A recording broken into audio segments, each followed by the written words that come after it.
yung binili mo pagkain? Hotdog. Nahulog eh. Dumulos eh. Asan sauce niyan? Ha? Sauce. Anong sauce yan? Ba't di mo pinalagyan? Hindi. Wala daw sauce. Sabi. Kumuha ka na lang kanin sa inyo ah. Ha? Ilan? Ikaw, kanin mo. Para dyan, kasabay-sabay tayo kumain doon. Wag.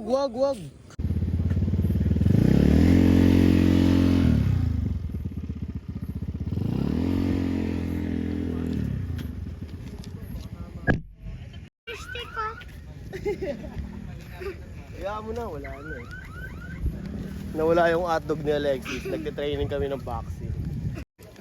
Cheap lang yun ah. 25 lang yun. No. Kinuha ng aso, kinuha ng tao.